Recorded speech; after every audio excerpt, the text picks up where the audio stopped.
My sister can't have kids, but my brother-in-law desperately wants a family with our DNA now. She wants me to be a surrogate mother, but since I said no, my brother-in-law is stalking me until he can get me pregnant.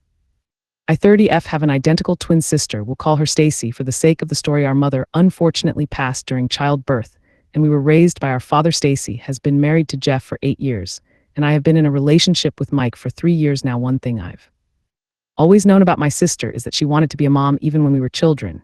She was always thinking about wedding ideas, nursery themes, baby names, etc. I was always more focused on books and having fun. I'm now a flight attendant, and I'm also attempting to become a published author. My sister has never worked honestly. When we graduated high school, we went straight to college. She met her boyfriend in college, and once she graduated, became a stay-at-home girlfriend until she became his wife.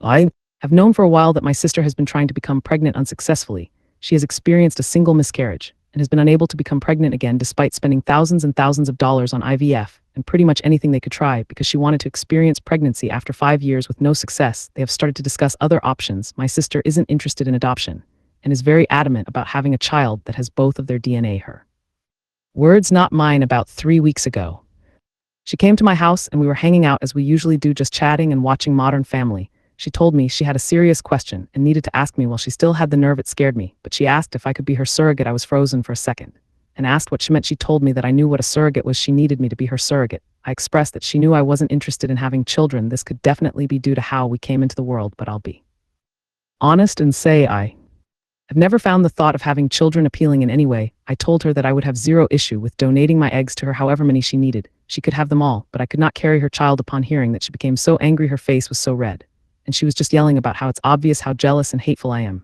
because this is a small task. I didn't want to bring it to her attention, but she has always spoken about having more than 4 kids, with the expectation be for me to do this every time. I don't know, I'm starting to feel so bad. She ended up telling me that if I couldn't do this one thing for her, how could I ever call myself her sister? She broke a picture of us that I have sitting on my mantle and stormed out. Since then, she's only texted me pictures of her diaries from when we were kids and all of her vision boards, saying that I'm stopping her from creating a family for no reason and that I should think about the bigger picture. My boyfriend refuses to give me advice, saying that it's my sister and he doesn't feel comfortable attempting to sway me in either direction because it's such a touchy subject. Honestly, this is the longest I've ever gone without communicating with my sister, and I am seriously on the verge of giving in. Am I wrong for not wanting to be a surrogate for my sister? Edit. I am reading all the comments, and I want to say thank you so much. I feel so much better knowing I'm not the villain, but I would be lying if I said I am not leaning towards just doing it. This disconnect with my sister brings me immense discomfort in ways I cannot verbally express, but I see 2 frequent questions I want to answer to hopefully get different responses. Money. My mother did not die of natural causes. It was due to provide her heir. My father sued the hospital and my sister, and I have sizable trust from that money, so money is not an issue for either of us, and her husband is financially well off as well, so not working for 9 months or paying for the retrieval process, etc. isn't an issue in any way. It's more about her stubbornness for the baby to share our DNA and for one of us to be carrying it since we're identical. If she can't have a baby, how can I? Her inability to have a child is due to a car accident we were in, which is also the cause of the miscarriage she experienced. Since she was in the front seat with our father, they took the brunt of the crash. Unfortunately, her body is now unable to carry a child, and she has had extreme complications with egg retrieval. I'm not sure about the details of how that has gone wrong, just that it is not working and is not an option. It is hard to get her to discuss non-viable options so I can gain a better understanding. Doctors will not allow me to be a surrogate due to me not having a child. Thank you so much for this information. We have family dinner this upcoming Thursday because we always watch football with our dads and significant others. I'm sure this topic will come up. If she decides to attend, I'm hoping I can bring this up to her. Update 2 days later, so I promised an update tomorrow, but my dad actually ended up calling me while I was hanging out and told me to come over for dinner last night so we could talk. I want to start by saying thank you so much for all the comments and advice. Some of you were jerks to not only me, but to my sister and boyfriend as well. I still appreciate the help. I didn't even ask what it was about when my dad called. I figured he had spoken to Stacy based on the comments. I know you guys won't be happy, but I spoke with my boyfriend about where his head was if I were to go forward with it. He told me that he loved me and would support me through anything and everything, but he would not continue to sit by while my sister made me feel like trash if I was doing this under coercion. He said he wouldn't be able to support me, which I honestly completely understand. When we went over to my dad's for dinner, my sister and brother-in-law were already there. I spoke to them both when we walked in, but only my sister replied. My brother-in-law gave me the most disgusting look and greeted my boyfriend. Only my dad sat us down at the table, and there was just this awkward silence and tension I could cut with a butcher knife. He said, "Somebody talk. We need to get this resolved before the game tomorrow night." My dad loves football. I started off a conversation by telling her that I did some research, and on top of my initial concerns, I now had a few more and needed to know exactly what she needed from me. I first asked her what being a surrogate would Looked like she just said, "Are you agreeing to it?" When I told her no, I just needed more details. She broke down crying. I asked her if she knew that a doctor would deny me from being a surrogate given that I've never successfully carried a child to term. She said she knew that, and she would just send my brother-in-law and me to a center of excellence where we could pretend we're a couple. And once I'm successfully inseminated, I would request a transfer from that provider to her of Jin for the continuation of care. My father intervened and said that asking me to do something a doctor wouldn't sign off on was a terrible way to attempt to begin motherhood. You could tell he wasn't on board with any of it, but didn't want to pick aid. He asked her why she was so uncomfortable with the idea of a surrogate. And that's when my brother-in-law interjected and said, "Don't try to berate my wife with these stupid questions. Talk to your selfish BTCH of a daughter about why she can't help her sister." That immediately shifted the mood. My boyfriend started to yell at him for calling me a BTCH. My dad told him he could not disrespect his daughters in his home. Everything just went up in flames. My sister was crying, asking me to do her this favor, practically begging. I told her that if I could trade places with her I would, but I was scared and just didn't want to die. I think that was the first time I had said that out loud ever. We couldn't get anything more resolved. After that, my dad asked my brother-in-law to leave because he couldn't control himself and refused to apologize when he was walking out. My sister told him she would meet him in the car and asked me to come and talk to her on the porch, just the two of us. I went out with her, and she apologized for her husband calling me a BTCH, saying that they were just on edge and it's been stressful. I told her that she shouldn't apologize for him and that we figure something out. She asked me to reconsider and just kept saying, "You don't get it, you don't understand." When I pressured her for more, she admitted that her in-laws made a cruel joke at one of their dinners recently about how she was a murderer, referring to the child she lost. She said she asked him why he didn't stand up for her when they made the joke, and he said because it was true. He made some weird comments about her not being able to make up for it, and how he was so excited to see what their child would look like. He said he would never be able to look into a child see pieces of them both, so she had the idea of me carrying the child, and he was super on board, but the way she said it was like he planted the seed. And she seems to believe it was her idea. She said she hadn't seen him that excited since the baby and she just needed my help to get everything back to normal.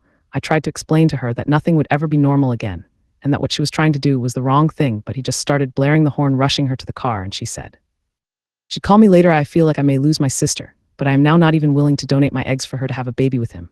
I took your advice and looked up the egg donation process. And while not at all what I expected, I want her to divorce him. I'm never going to help her procreate with that man. I genuinely think I'd be a surrogate for her to be a single mom before I'd ever allow her to place his child in me or take my eggs to even create a child with him. I had no clue that his family was pushing so much guilt onto her. I have literally been jumping at my phone every time it rings because I know she'll be calling soon, and I'll have to tell her that I'm terrified I'll lose my sister. But I can't and won't do this. Probably won't update anymore. But thanks for all the help. Second update 1 week later. I know I said I wouldn't update anymore, but so much has happened, and I can't explain the weird relief I feel typing my madness onto this website. A lot of you suggested that I'd be more careful around my brother-in-law for fear that he would become violent. I did not listen, and I kick myself now for not doing so. I thought I knew my family well enough, and this was just a bump in the road. How extremely naive of me. My sister called me back the next morning, the day after he called me a BTCH. But unfortunately, I missed the call because I was in the shower. When I called back, there was no answer. It was a normal day until we got to my father's house that night for football kickoff. Had just happened when my sister walked in. She asked my dad if he could come outside and talk to her husband. My dad said no because the game was on, and he could either wait until the commercial break or come in and apologize like a man in front of everyone who witnessed him disrespect me. She took a breath and told him how he wasn't being completely fair. She tried to bring up a previous situation, drawing comparisons, and it infuriated my father. He told her that he didn't raise her to make herself small and weak for a man, and said whatever he did that made her think this was how to have a healthy relationship. He was sorry for failing her. As a father, her eyes started to water, and she just stormed out without another word. When I went out to my car after the game was over, I had 2 flat tires and a broken front passenger window. My dad put 2 donuts on the car, used his truck to tow the car into his garage, and told me to take his other vehicle. He said he would get the car fixed and I could come and get it whenever I had time, but not to worry. He asked if I wanted to stay the night, but I declined. I called my sister. She didn't answer, so I texted her and said a lot. But for the sake of keeping some of it private, I said, I can't believe this is where we are loving. A man should never call for destroying your family in the process. She responded by saying, that's the problem. My family is already destroyed, and you aren't willing to help me put it together. I tried calling her again after that, but still no answer. On the drive home, I noticed a car following me. When I got a better view, I realized it was my sister's mother-in-law's car. I know this only because she has a very distinct car decal that I have literally never seen anywhere else. I freaked out and called my boyfriend, asking him to meet me back at my place. When I pulled into my driveway, the car pulled in behind me. Luckily, my boyfriend was turning down the street by the time my brother-in-law got out of his mom's car and tried to walk toward me. My boyfriend was running out of his car, yelling at him. Jeff immediately started yelling, I just wanted to apologize. I just wanted to apologize. He and my boyfriend got into a small scuffle before Jeff got back into his mom's car and sped off. He did hit my boyfriend's car in the process, but it didn't appear intentional, and his car is still drivable after this. I obviously didn't feel too comfortable at home anymore. I packed a bag and went to my boyfriend's place and haven't really been back home Since my dad added a camera and floodlight to the back door and driveway, but I'm honestly not too sure I want to go back, although I know I will have to at some point. Yes, I reached out to my sister. And no, she did not answer or responded all that night or the following day. After that, I started noticing a red car following me one day and a black one the next. I know you may say I was scared and just imagining it, but I would notice them start driving to the police station for my dad's instruction, only for them to turn off. Once the station was in sight on Sunday, I went to brunch with a few friends to celebrate one's upcoming wedding and discuss bridal shower details. The waiter came to me and told me my husband was UPF front and that it was an emergency, thinking it was my boyfriend, and that she was just mistaken. I went up to find my brother-in-law. I approached him, trying not to make a scene, speaking quietly, and asking him to leave or I would call my dad. He told me that everything had just gone too far and I just wanted to apologize. We were kind of in the doorway, and it was just awkward with people fuddling in and saying, "Excuse me." So I suggested we step outside to get out of the way. When we went outside, he apologized for calling me a BTCH and said he didn't mean it. He told me I didn't understand how hard it was for him. And I cut him off, saying that how hard it was for him didn't matter to me because his behavior was becoming too chaotic and abusive, not only toward my sister, but to everyone else. He told me that he understood how I could feel that way, but asked me to again reconsider. He reached for my stomach, and I instantly stepped back and told him he needed to leave. I said we could set up a time to talk with my dad, but his stalking me was an issue and we could talk later or I would call the police. He grabbed a fistful of my hair as I was walking back into the restaurant, saying, "Don't you effing walk away from me." Honestly, I don't remember much after that. Everything just went really quickly, and a few bystanders got involved. He ended up fleeing before the cops could come. A report was filed 2 days ago. He tried to come up to my airport terminal, telling them he was my husband and that there was an emergency. Same B as he pulled at the restaurant. He was arrested after refusing to leave. He was of course bailed out and has since taken to sending me the most vile messages. My sister did leave after the show he put on at my job. She's currently staying with our dad, but has been asking me to drop the charges, making excuses for him, and has been very adamant that he didn't hit me at the restaurant despite my literal scalp bleeding from how hard he yanked my hair and the small scratches I have on my neck and arms from him continuing to escalate aggressively. When strangers tried to help, some of the texts are him telling me the vile things he's going to do to me, like how he'll get me pregnant and I'll be stuck with him for the rest of my life, how he knows that I'm the woman who's going to bring him a son, and if I don't make it easy for him, we'll both die before he gives up. Just really concerning things. I blocked his number, so all of these are coming from random texting apps. I told the police, and they said there's no way to prove it's actually him, so until he acts on it, nothing can be done. I'm literally scared all the time. My boyfriend drives me to work, and on top of the regular precautions I take, I'm doing even more. I can barely sleep now. I send my sister a screenshot every time her husband messages me, and she has taken to no longer interacting. My dad has asked me to stop doing this because it's beating her down, but I told him that I can't even believe she defended him during some of this, and she needs to see the harassment her husband is committing. I feel defeated. I don't even know if my sister and I can come back from this. I feel like I've basically taken over my boyfriend's life, and I feel terrible about it. He hasn't said anything, but his regular gym visits are sometimes cut short if he has to pick me up or drop me off when I have to work or go anywhere else, because I'm scared being gone for a day due to flights I know allows him to do more of his routine.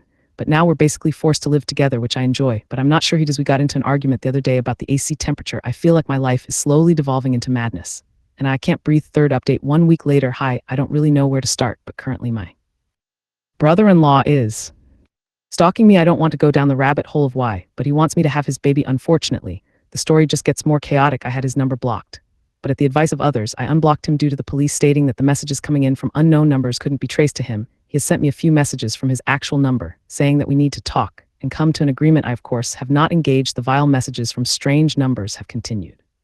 I cannot confirm it, but I always feel like somebody is following me. Going to get my coffee from Dunkin'. I feel like the blue car is following me. I've got to the point where I've actually taken a leave from work. I have completely abandoned my apartment and moved in with my now fiance. I ran into him a few days ago while grocery shopping. He approached me from behind and rubbed a hand on my back when I jumped and screamed, attempting to draw attention. He pretended to be confused, throwing his hands up and saying, "I'm sorry, I'll leave you alone. I apologize." He seemed so genuine that the witnesses basically accepted his apology on my behalf and sent him on his way. I literally couldn't even talk, barely able to breathe, to even form words outside of someone help. I felt so helpless. The next day my apartment was broken into and completely destroyed. The following day, I got a message from a strange number that read, "It'll only get worse. I am terrified. My sister is currently living with my dad and she is positive that it's not her husband. She said things went too far and he's been in contact with her about getting a clear head and being out of the state because he feels like he's been unhinged and needs to re-enter. I don't even know how to convince her that he's lying. The police seem to refuse to help because he hasn't done anything wrong. I feel like I have to actually die or have him hurt me in a serious way for anything to get done. Please help me. I am currently in the US, so please, if you know of any laws,